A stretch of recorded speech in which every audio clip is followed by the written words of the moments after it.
Oh my God. Have I really been talking this whole time without any sound? Thank you so much for making that. I can't believe I did that to myself. Wow. Um, I mean, maybe I should start over. Thank you, Eclipse. That was very frustrating. So, oh my God. Have I really been talking this whole time? So, let's see about um that's amazing. Thank you. Okay, I'm back. So, can I ask then, had have you been able to hear anything about the subject of phonotactics, or have I really just been talking to myself this whole time? um, so yeah. Okay, well, let's just start over. Cool. Then I get to start over, and we will go ahead and. Okay, let's go ahead and oops. Sorry, just a second. Ooh, got. I'm trying to do like all these tech things down here, and there we go. He he he. Okay, I'm just gonna cut out all of that stuff that you couldn't hear. So, thank you, Eclipse. Let's see. Welcome to Linguistics You Can Use. My name is Sonatina, and this is August 20th, 2021. And today, I thought it would be fun, interesting, right, to combine the themes that we've been going over for the last 2 weeks. So that means how sound is created, right? So the we've been talking about how we physically make sound, and then how those sounds cause us to think in certain ways. So last week we discussed the term um, Triscoduckaphobia. I think that's how you say that. Um, but that's basically the fear of the number 13 because last week was Friday the 13th and it's considered an unlucky day in our culture, which you can watch last week. Um, so we have that. And then the week before that, we were discussing phonetics, right? So basically, phonetics is how the physical structure of our body creates sounds that create language. Well, when we combine those two subjects, we get what linguists like to call phonotactics. So let's take a little bit of a moment to discuss that word phonotactics. So phone, right? So I've mentioned this before. Phone is in linguistics term, it means sound. Basically, it is the smallest unit of meaningful sound in any language. So phones, and then we have phonotactics. So phonotactics, right? And in previous weeks, I believe I have discussed syntactics. Phonotactics means the structure of how sounds are allowed, basically.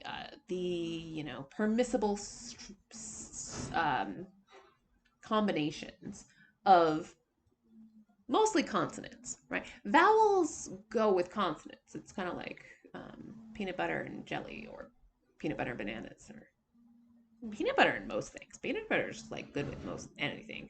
But yeah, that's why they're vowels, right? Peanut butter vowels. And then something else is a consonant. You just add a little bit of something else, and then you got a nice meal. Um, and that's a word. But you don't need something else. You can just eat some good peanut butter, and that's a meal too. And there we have a. That's a word. So, phonotactics. So, first, we have to get into a bit of a how and why are sounds organized in such a way, right? So that brings us to sonority. Sonority. So the longer I study linguistics, the more it is like patterns all the way down, right? Terry Pratchett reference for some of you out there. Now, patterns aren't identical, right? If you're a sewist, you know, right, that if you're going to make an outfit from a pattern that you bought, oh, there goes my camera again. Oh, I was doing so well. If you're a sewist and you make a, you make an outfit, a shirt, a skirt, a dress, anything from a pattern, it's not going to look exactly like somebody else who makes an outfit from that same pattern. And even on a little, pattern, uh, not outfit, item, thing, packet, that's the word. On a little, pattern packet, they show you different ways you can modify the pattern and create your own little quirks on the style, right?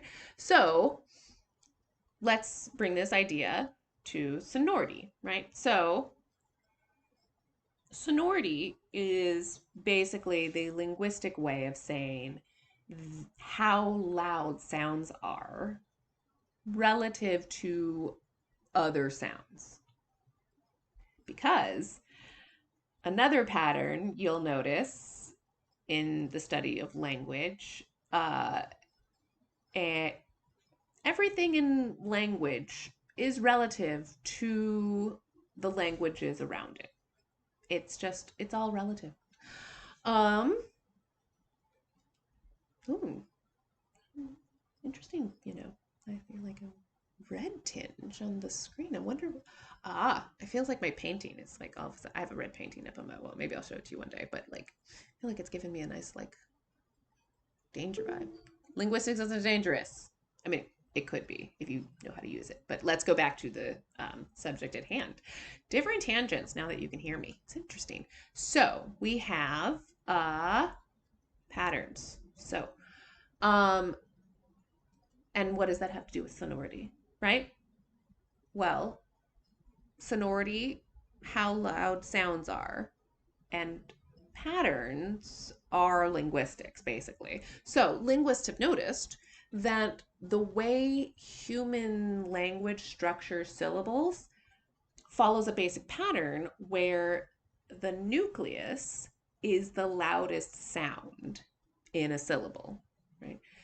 With any other sounds in that syllable necessarily being less sonorous.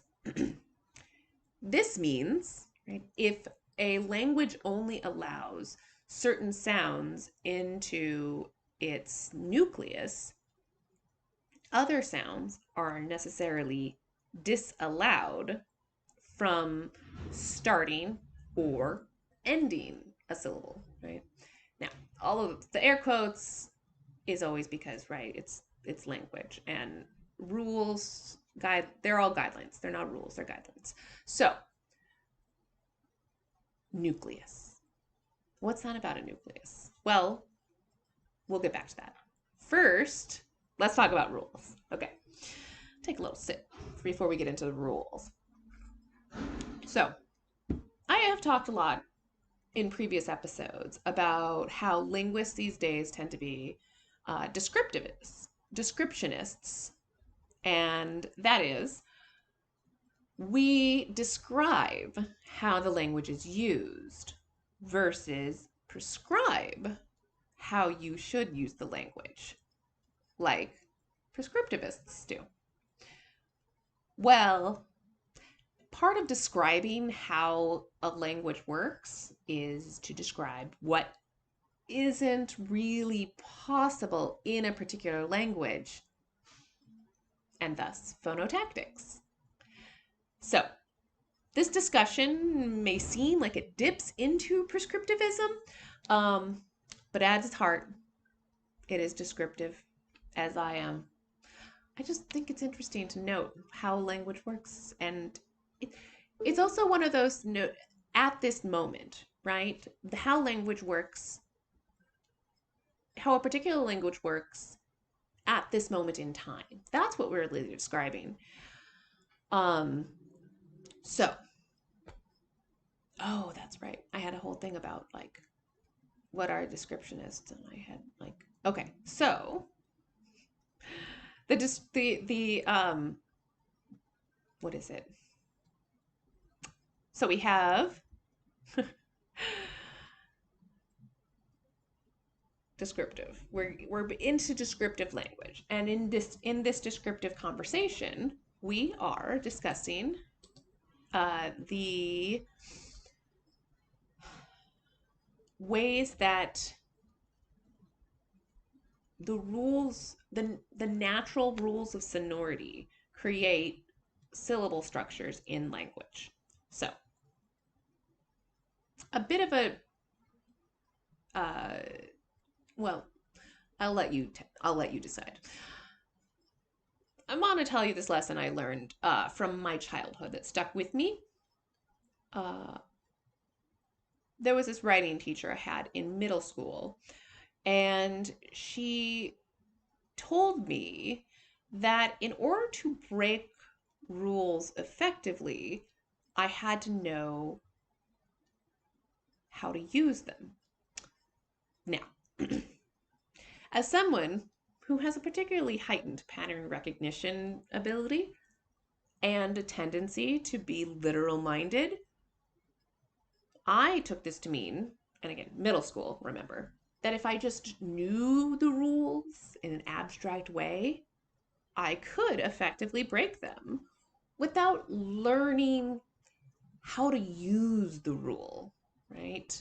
Really effectively. And that's so you have to learn how to use something in the most effective way to know how to kind of break that rule in the most effective way in the moment or in that particular instance, right? So, and again, I use rule here. Guideline is always seems to be the better term for English, but rule works for, um, you know, for us if we are clear on our terms. So, back to the story. I've not haikus have never really been my poetry format. Not too enamored of them as a writer. They're fun. I like listening to them. I love hearing other people compose them. I'm not great at counting syllables. I know. I know. Even after all this time of studying and teaching language and linguistics, numbers and I aren't on the best terms. So it's always been a format that is a little frustrating for me. Yet, when we were going through the different formats of poetry in that middle school writing class, my teacher broke through my whining about how useless it was to practice this form. I've never wanted to create anything in ever again by reminding me that being familiar with how it is composed, right? It will see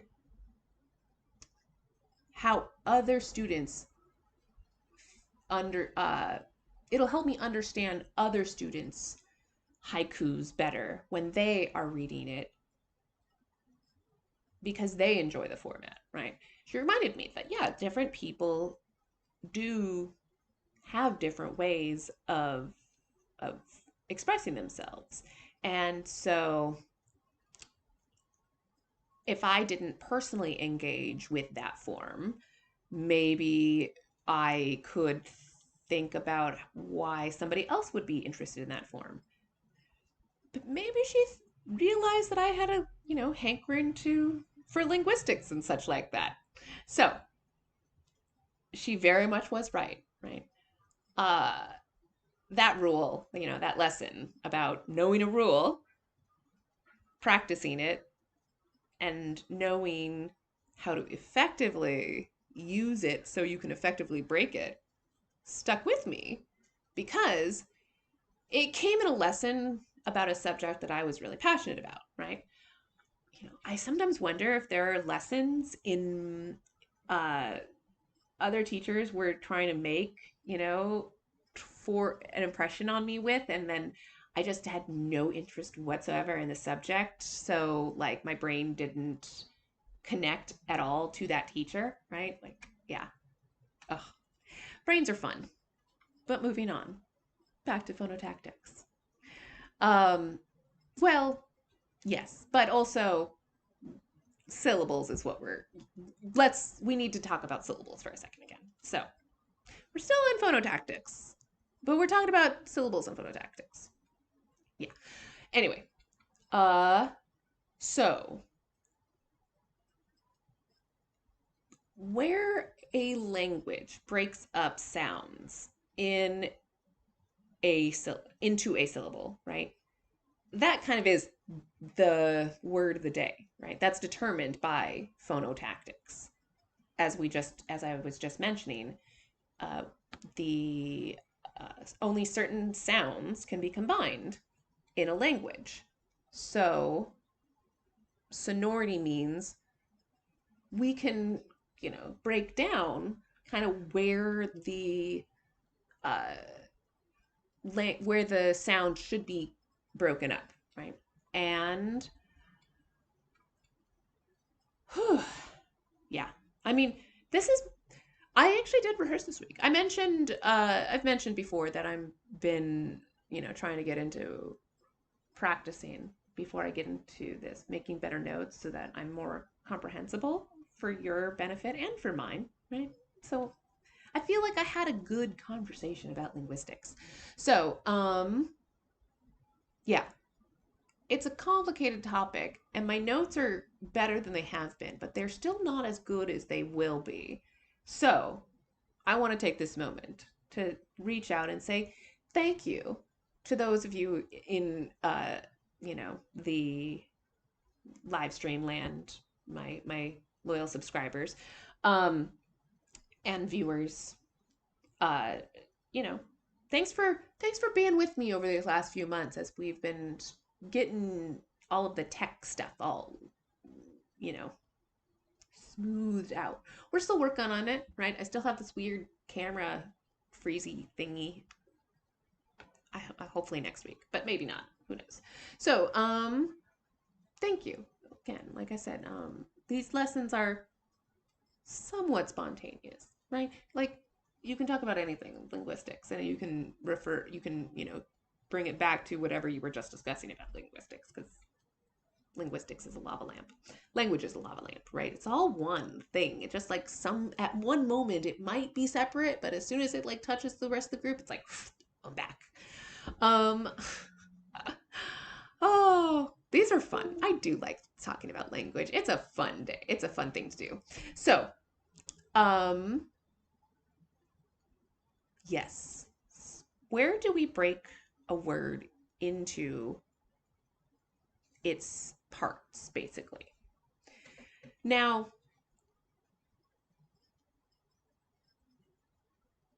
this is an interesting topic, and I wanted to bring this up. My notes say it's neat because this is one of the major reasons we have words like napkin and apron, right? So when we speak in just conversation, right? And language probably started from just a well, who knows? Let's not get into that. That is a tangent for another day. But when we speak to each other, we're not speaking ever in distinct syllables, unless, of course, we're demonstrating it, right? And even then, it still kind of blends together. And since spoken words all tend to blend together, knowing that, for instance, in Japanese, right, a consonant can't end a syllable, it helps us distinguish where one word might end and another might begin. Now, of course, there is, I think, two consonant sounds that can end a syllable in Japanese because, gotta have exceptions. Language. Um, but, I'm not the best. We're going to stick to English today for this topic simply because phonotactics phonotactics is a very complicated subject already. I hope I've broken it down in a simple enough format, but I think it would be good for all of us to discuss how English uses sound. And yeah, each language is just so nuanced in conveying meaning, through subtle changes in its sounds. And that's even in each dialect in a language, right? So let's stick to English. All right, so let's see what I have here. Ooh, neat. So, English. The English syllable structure tends to be CVC. Ah, yes, so always comes back to vowels and consonants, right? I mentioned earlier. Um, a word can just be a nucleus. And wait, are we finally here? Almost. So we're almost to nucleus. Oh, it's exciting when I make notes and I'm like, oh, I made like a whole thing. Anyway, so CVC, consonant, vowel, consonant, right? So this means in English, we can have a consonant on either side of a vowel, but the syllable is always required. And that syllable, or sorry, that is a nucleus, and the nucleus always equals a vowel. Except there's an asterisk there. Because of course there's an asterisk there. Because, yeah, we're dealing with language. So sometimes a consonant can be enough like a vowel that it can take the place of a vowel for the nucleus. So yeah, like it's an edge case though. So let's not get into it. So let's just like say always. Asterisk. Asterisk. Okay. So what's that about nucleus? Let's get to that. So nucleus is something that you probably have, come across in biology, right? And that term generally means it's the center of a cell or something, right? So the nucleus. Uh, and that's very similar to linguistics, right? So we have CVC, consonant, vowel, consonant. The vowel is the center of the syllable, which is the nucleus of the syllable. We also have fancy terms for the beginning and ending. Onset and what is that one? Oh, see, this is the thing. I totally had it. Well, the onset is for sure the beginning, and then coda. That's right, the ending. The coda is the. Are we? Oh, we frozen again. This camera. I thought it was working very well. There we go. And so, oh, okay. So back to syllables now that tech stuff.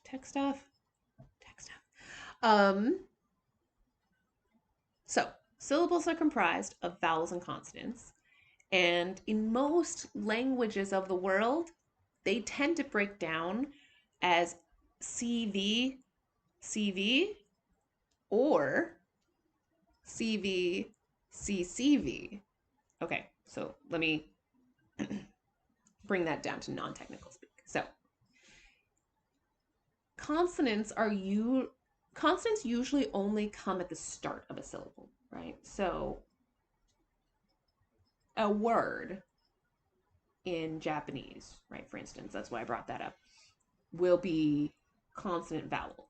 Right? Consonant vowel. If it has two syllables in the word, it will tend to be, it will tend to start with a, tend to. Yeah, well, it will always, no, it will tend to start with a consonant. It could start with a vowel because only a nucleus is necessary for a syllable. But it won't end with a consonant, except in very, very, very rare cases. So that means that this general word structure of Japanese falls into CVCV. So consonant, vowel, one syllable, two syllable, one word. Or one word is CV, syllable one, CCV, syllable two. So basically, a word can start with one consonant or two consonants, but it won't end with a consonant. Obviously, many languages have consonants at the end of syllables. But this is also something that, linguists debate because, as I mentioned earlier, linguists love debating everything about language. That's why we're linguists. And most of the time, we're pretty, understanding of each other's uh, theories and such. But, some people think that no, what I think is not good. And so I shouldn't. Anyway, let's go back to phonotactics. So, English is going to be weird and have consonants at the end of its syllable structure. It is the language that is most made up of words that have been brought in from other languages outside of the root that the language is named for. So English is a Germanic language in its grammar structure, in its guidelines, in its grammar guidelines. It's a dang it, camera. Always the worst part too. It's a yes, it's a Germanic grammar-based language. So, wow, this camera, this is it? I mean, it's on, it's connected. It just doesn't want to all of a sudden be working. Sorry about that. Yeah, I mean, okay, let's see. Let's see it for a second. Oh, yeah, you'll see the, there we go. There we go. Okay. Technology, right? Okay, so English has a Germanic grammar structure, but the majority of words that make up the vocabulary of English aren't Germanic based. So there's a lot of exceptions in how English structures its words. Would you like to bring scientific notation into the discussion? Of course you would. Who doesn't? So this CVC is actually a really simplified way of showing how English could be structured. And this is the actual, let me see. Okay, there we go. The 3 means that there can be up to 3 consonant sounds that start a word and up to 5 consonant sounds that end a word. So, yes, that means that a word could have 8 consonant sounds and 1 vowel sound. It's very extreme. Doesn't happen a lot. Strengths is like one of the ones that's always used as an example. It's the Wikipedia one, but most of the time when we're actually speaking, we use elision or uh, why can't I think of linguistic terms? Because, I'm actually live, and that's what happens when you're live. We don't usually say all the sounds in a word, especially when they are complicated consonant clusters like that. So, now,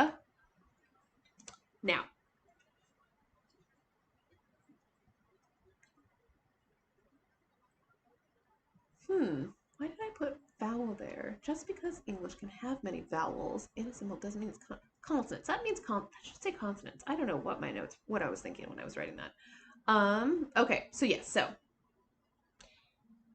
English can have many consonant clusters technically in its, thing. And English, any language can, right? Language is made up. We make it up as we go. So, now as people speak, every generation tends to change the sounds slightly from the previous generation.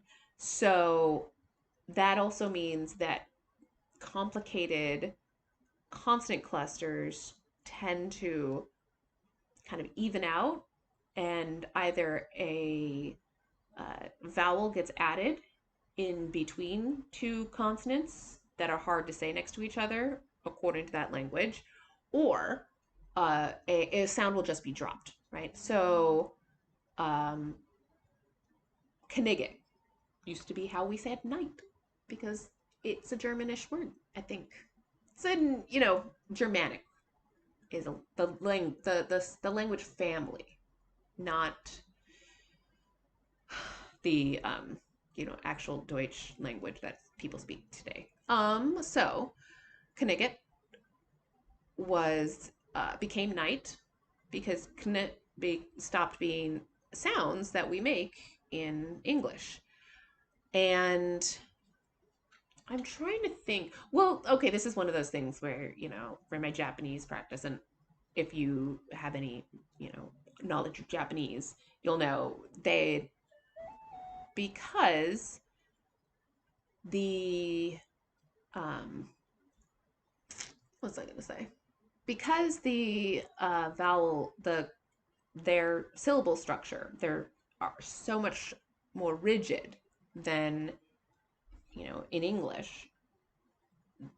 Consonants have to follow a vowel. Their consonant clusters are very, very rare in Japanese. And so you tend to get hamburger is like hamu, like, because mb is, those are two consonants, right? Mb, they need a vowel between them according to Japanese syllable comfort, right? The sound, it doesn't sound right unless a vowel comes between those two consonants. So they will insert them, and they will insert a vowel, and according to the rules of that language. In English, and you can drop the sound altogether, like I showed you with English Knigget tonight. So,